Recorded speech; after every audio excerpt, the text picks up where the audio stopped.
Chers amis, bonjour. Un plaisir de vous retrouver. Et c'est toujours le cas chaque samedi. Merci de faire partie de notre communauté. Si c'est votre première fois, j'espère qu'à la fin de cette vidéo, vous ne sortirez pas bredouille. Aujourd'hui, nous allons exposer 6 formations qui, si vous voulez, vous appliquer à un métier donné.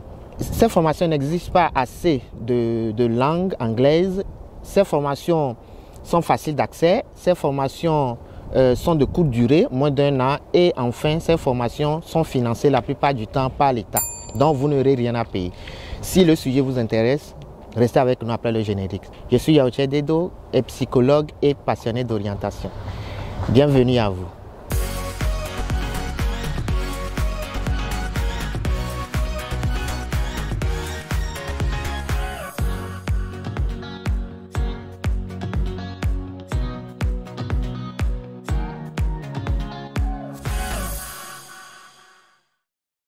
Vous êtes aux États-Unis ou bien vous prévoyez venir aux États-Unis, vous vous demandez quelle formation faire, vous êtes là où vous devez être. Aujourd'hui, nous allons parler de 6 formations qui, premièrement, n'exigent pas à ce que vous ayez un niveau assez élevé en anglais. Secondo, ces formations sont de courte durée, de 1 mois à 6 mois, enfin 1 an au plus. Ces formations sont financées la plupart par l'État, donc vous n'aurez rien à payer. Et il y en a qui sont crédités, il y en a qui ne sont pas crédités. Il faut comprendre que ce sont des certificats.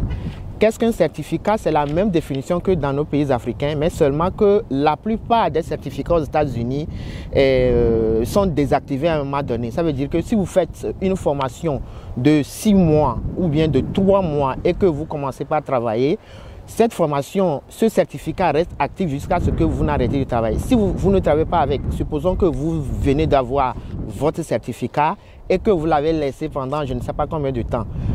À un moment donné, on conçoit que ce que vous avez appris, vous ne l'avez plus. Donc, le certificat est désactivé. Il va falloir reprendre la formation pour que vous puissiez le réutiliser. Réutiliser encore une fois votre certificat. Voilà la petite différence entre nos certificats dans nos pays africains et les certificats aux États-Unis. Les certificats dans nos pays africains, une fois que vous l'avez, c'est à vie. Alors qu'ici, à un moment donné, si vous ne l'utilisez pas, c'est désactivé et que vous devez reprendre la formation avant de continuer par l'utiliser. Sans plus tarder, abordons les 6 formations de courte durée, des 6 certificats aux États-Unis, si vous êtes nouveau aux États-Unis ou bien si vous prévoyez venir sur le territoire américain et vous prévoyez faire les études. Il faut préciser que ces formations sont dans le domaine de la santé. Si vous voudriez travailler dans le domaine de la santé, vous voulez travailler peut-être vous travaillez déjà dans le domaine de la santé dans nos pays et que vous venez aux États-Unis, vous voulez rester dans le domaine de la santé. Ces 6 formations sont dans ce domaine-là de la santé et vous permettent de facilement gagner votre vie. Je rappelle également que ces formations sont assez bien payées. Ces formations sont de courte durée. Ces formations n'exigent pas un haut niveau en anglais et ces formations sont payées la plupart du temps par l'État.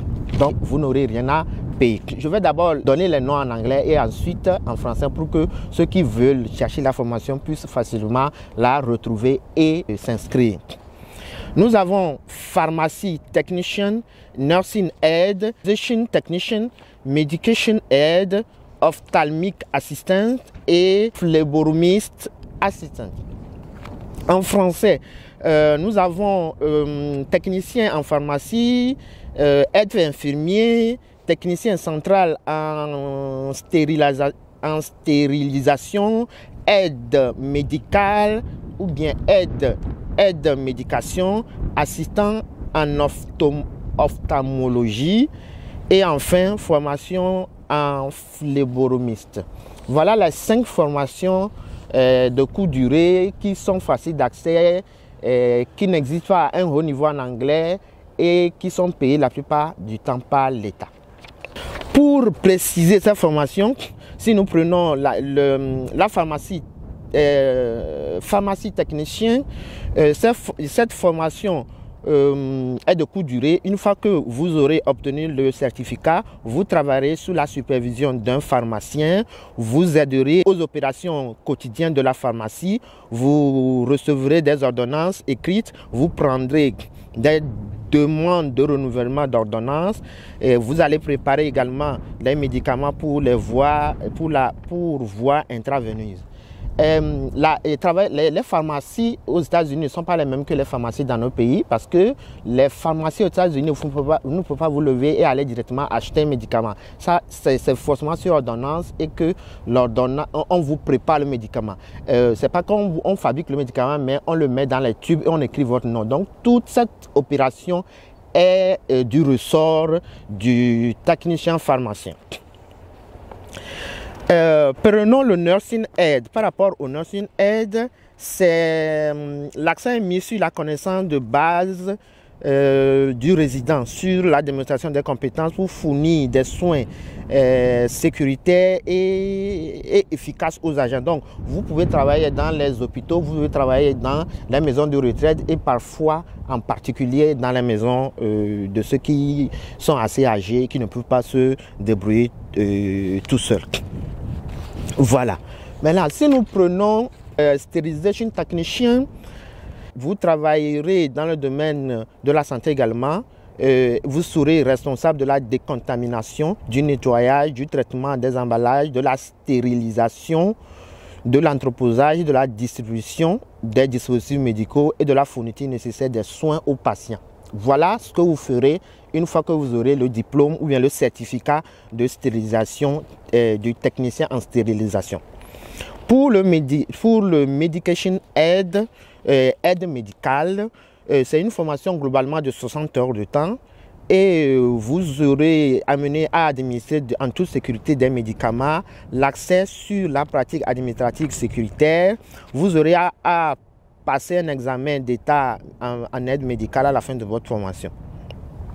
Pour l'ophtalmic assistance, donc assistance en ophtalmologie, vous ferez partie de l'équipe de soins oculaires. Vous allez travailler sous la supervision d'un ophtalmologue agréé par l'État. En ce qui concerne la formation en phlebotomiste, c'est une formation également de courte durée et pour cette formation, une fois que vous aurez le certificat, vous aurez donc à faciliter la collecte et le transport sécuritaire du sang et d'autres échantillons de laboratoire. Donc vous serez un membre important de l'équipe des hôpitaux et autres.